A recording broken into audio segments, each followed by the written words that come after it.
Tradisi ini mengharuskan calon menantu sang raja untuk membawakan kepala manusia sebagai mas kawinnya.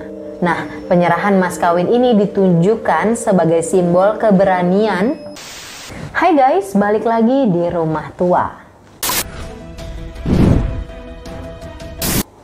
Kali ini aku mau ceritain ke kalian tentang tradisi yang horor dan menyeramkan yang ada di Indonesia. Indonesia memiliki beragam tradisi dan budaya yang selalu membuat penasaran. Selain tradisinya yang unik dan menarik, ternyata ada juga tradisi yang horor dan menyeramkan yang ada di Indonesia. Mulai dari pemenggalan jari sampai pemenggalan kepala manusia yang dilakukan oleh suku-suku yang ada di Indonesia. Penasaran dengan tradisi horor dan menyeramkan yang ada di Indonesia? Yuk simak video ini sampai habis. Yang pertama ada tradisi mas kawin kepala manusia dari suku Naulu, Maluku. Pernikahan tentunya menjadi momen yang sangat dinanti-nantikan dan membahagiakan bagi sepasang kekasih. Biasanya yang menarik dari pernikahan adalah pra-pernikahan, seperti memilih mas kawin yang akan diberikan dari pihak calon suami kepada calon istri. Mereka biasanya berlomba-lomba untuk mendapatkan mas kawin yang indah dan memorable bagi sang mempelainya. Tapi ternyata ada juga nih mas kawin yang menyeramkan seperti mas kawin kepala manusia. Penyerahan mas kawin tersebut dilakukan oleh suku Naulu yang ada di Maluku.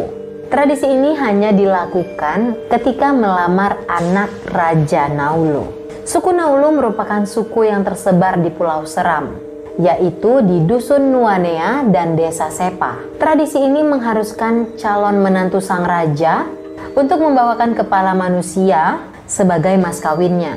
Nah, penyerahan mas kawin ini ditunjukkan sebagai simbol keberanian dan kejantanan dari sang pria. Orang-orang suku Naulu ini juga berkeyakinan jika persembahan kepala tersebut akan menyenangkan arwah para leluhur, sehingga mereka dapat menjaga anak cucunya dengan baik. Tapi nggak perlu khawatir lagi nih, tradisi ini sudah lama ditinggalkan sejak 1990 lalu, walaupun sempat muncul lagi pada tahun 2005 kemarin. Yang kedua ada tradisi potong jari dari suku Dani, Papua. Tradisi potong jari merupakan salah satu tradisi yang dilakukan oleh masyarakat yang tinggal di Papua, terutama suku Dani. Tradisi ini disebut dengan ikipalin dan dilakukan bagi keluarga yang sedang berkabung karena anggota keluarga yang meninggal dunia. Orang-orang di suku Dani ini percaya kalau dengan cara memotong jari, keluarganya yang ditinggalkan akan terhindar dari sial dan bencana. Suku Dani menjadikan tradisi potong jari ini sebagai lambang kesedihan dan kepedihan setelah ditinggalkan oleh anggota keluarga yang meninggal dunia. Ya, walaupun mereka sadar tradisi ini sangat menyakitkan, tapi mereka rela melakukan hal tersebut sebagai dasar cinta kepada keluarga yang telah meninggal dunia. Kini tradisi potong jari tersebut sudah jarang ditemukan di suku Dani, tapi mereka mengaku masih tetap menjaga tradisi tersebut.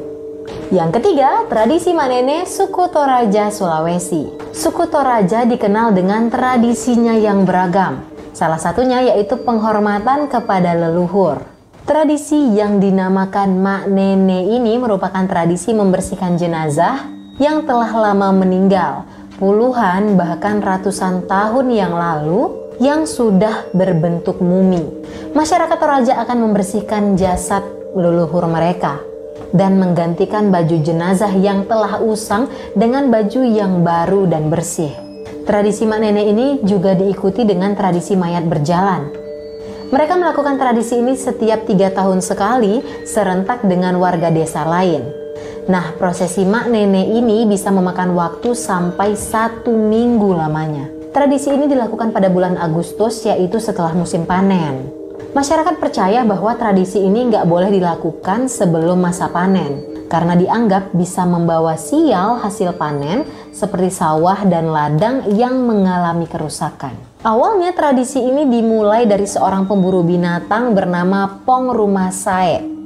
Ia menemukan jenazah dengan kondisi yang memprihatinkan dan akhirnya ia membawanya ke rumah untuk dipakaikan baju yang layak. Nah, sejak saat itulah Ia mendapatkan banyak berkah seperti panen yang lebih cepat atau hasil buruannya yang baik. Ia merasa menghormati seseorang itu perlu dilakukan sekalipun orang tersebut sudah meninggal dunia. Dan salah satu caranya adalah merawat jenazahnya.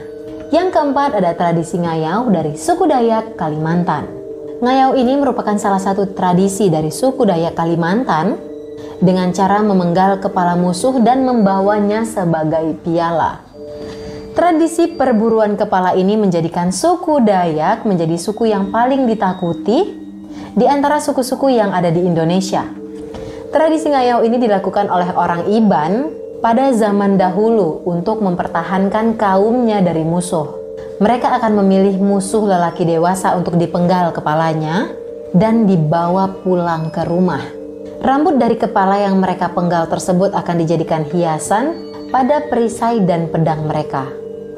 Kepala korban akan dikeringkan dan digantungkan di rumah mereka. Mereka menganggap dengan membawa kepala musuh yang mereka penggal menjadikan simbol keberanian dan penolak bala. Pemenggalan kepala biasanya dilakukan oleh laki-laki dan akan disematkan gelar bujang berani yang artinya raja berani atau pahlawan ulung. Yang kelima dan terakhir adalah tradisi pengusiran begu ganjang dari suku Batak, Sumatera Utara. Begu ganjang merupakan makhluk halus yang dipercayai oleh etnis Batak Toba, terutama di Tapanuli Utara, Sumatera Utara. Hantu ini dinamakan begu ganjang yang artinya adalah hantu panjang. Sosok ini konon berwujud tinggi besar dengan rambut yang panjang dan wajah yang mengerikan. Keberadaan hantu ini dipercayai oleh masyarakat Batak sebagai pembawa keburukan atau kesialan seperti warga yang meninggal secara tiba-tiba dan jatuh sakit.